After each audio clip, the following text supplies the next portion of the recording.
Halo, senang sekali ya bisa ketemu lagi sama Anda di penelahan kita kali ini.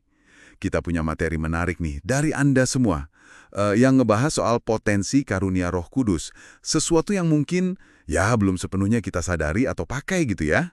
Jadi, fokus kita sekarang dari materi Anda ini, gimana sih caranya kita membangunkan karunia-karunia Roh Kudus yang mungkin masih tersembunyi dalam hidup kita sehari-hari. Ada satu ayat kunci nih yang diangkat. 1 Korintus 6 ayat 19. Bilangnya kan, tubuhmu adalah bait Roh Kudus yang diam di dalam kamu. Ini jelas banget ya, dia itu udah ada di dalam diri Anda. Ini bukan cuma ide loh, tapi realitas spiritual. Betul sekali. Dan ini poin krusial ya dari sumber-sumber yang Anda bagikan. Roh Kudus itu bukan kayak kekuatan impersonal gitu aja dari luar, tapi pribadi Allah sendiri yang memang tinggal di dalam kita, orang percaya. Nah, kesadaran akan kehadirannya ini seperti disinggung di Efesus 1 ayat 19 juga, itu jadi kunci akses kekuasaannya yang hebat. Tapi ya, sumber-sumber ini juga ngasih catatan penting. Ada prasyaratnya. Perlu ketenangan batin. Yesaya 30 ayat 15 kan bilang, dalam tinggal tenang dan percaya terletak kekuatanmu. Ini bukan cuma diam fisik ya, tapi lebih ke penyerahan hati yang total, gitu. Terus Yakobus 1 juga ngingetin soal iman. Iman yang nggak goyah. Soalnya keraguan itu wah kayak ombak, bikin kita terombang-ambing, jadi susah nerima apapun dari Tuhan. Jadi ini proses yang butuh kesungguhan hati ya, bukan yang buru-buru. Oke. Ini menarik.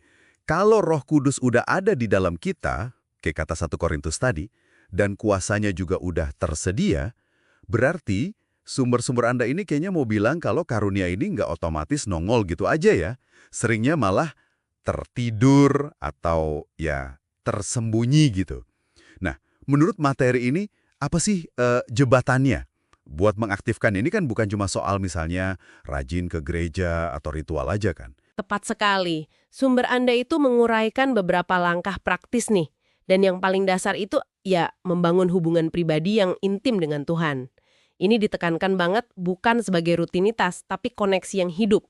Artinya, ya kita perlu meluangkan waktu yang berkualitas buat doa. Bukan cuma daftar permintaan, tapi percakapan dua arah gitu. Terus merenungkan firman Tuhan dan secara sadar belajar ngerasain kehadirannya sehari-hari. Sumber menggambarkannya ini kayak membuka saluran ilahi. Tanpa kedekatan kayak gini, ya agak susah karunia itu buat ngalir. Hubungan pribadi sebagai fondasi. Iya, masuk akal banget. Lalu, langkah berikutnya apa lagi nih yang disorot sama sumber-sumber ini? Bersedia ngelakuin apa yang dia minta. Sekecil apapun itu.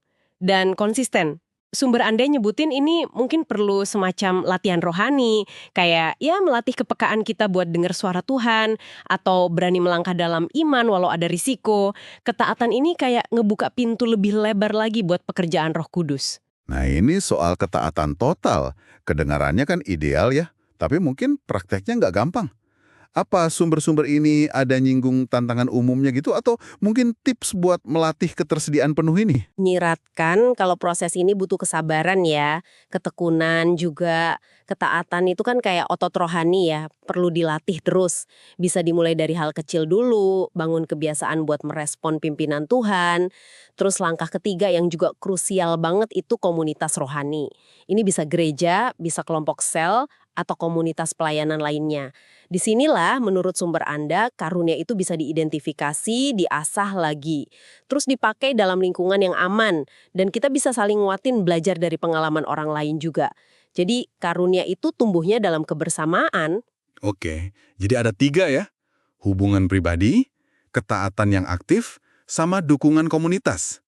Dengan fondasi itu, nah, sumber Anda kan terus ngasih contoh-contoh nyata ya. Kayak apa sih karunia ini pas lagi bekerja? Betul, contohnya nih ada karunia pemberitaan atau pengajaran. Ini bukan cuma soal pintar ngomong ya, tapi lebih ke kemampuan nyampein kebenaran firman Tuhan dengan cara yang relevan, yang nyentuh hati. Seringkali ini lahir dari pemahaman yang dalam dan pengalaman pribadi sama Tuhan. Lalu ada karunia penyembuhan.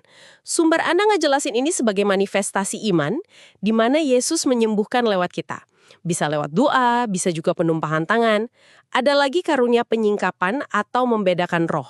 Ini digambarin sebagai kemampuan ilahi gitu, buat memahami akar masalah atau motif tersembunyi, atau ngenalin pengaruh roh tertentu dalam situasi. Jadi bisa ngasih tuntunan yang pas. Wah, itu contoh-contoh yang kuat banget ya. Dan kayaknya nih, materi yang Anda bagikan ini nggak mau kita lihat ini cuma sebagai teori atau cerita zaman dulu aja ya. Sama sekali nggak. Poin penting lainnya itu penekanan pada bukti dan kesaksian masa kini. Sumber-sumber ini negasin kalau mujizat, kesembuhan, perubahan hidup yang drastis, itu semua bukan cuma ada di Alkitab loh, itu terjadi sekarang. Di antara orang percaya yang hidupnya dekat sama Tuhan dan jalan dalam ketaatan. Secara spesifik dikutip juga Yohanes 14 ayat 12. Itu kan janji Yesus sendiri, bahwa orang yang percaya padanya akan ngelakuin pekerjaan-pekerjaan yang sama kayak dia. Bahkan pekerjaan yang lebih besar lagi. Ini disajikan bukan kayak harapan jauh, tapi potensi nyata yang udah tersedia buat kita. Wow, pekerjaan yang lebih besar. Itu pernyataan yang, wah, kuat banget ya. Jadi kalau kita coba rangkum nih, intinya, karunia Roh Kudus itu bukan sesuatu yang harus kita kejar dari luar, tapi udah ada di dalam diri Anda sebagai orang percaya. Mengaktifkannya itu soal bangun hubungan yang hidup yang intim sama Tuhan. Terus, bersedia taat sepenuhnya dan bertumbuh bareng di komunitas iman. Contohnya juga nyata dalam pengajaran yang mengubah hidup, kesembuhan, dan hikmat rohani. Tepat sekali. Dan mungkin ya sebagai bahan renungan penutup buat Anda semua, mari kita pegang lagi deh janji dari Yohanes 14 ayat 12 tadi. Kalau Yesus saja menjanjikan pekerjaan yang lebih besar buat mereka yang percaya dan jalan bareng Roh Kudus, coba deh Anda pikirkan sejenak, potensi luar biasa apa aja ya yang mungkin masih terpendam di dalam diri Anda saat ini? Pekerjaan lebih besar yang unik apa yang mungkin Tuhan udah siapin, yang tinggal nunggu langkah iman dan penyerahan diri Anda yang berikutnya?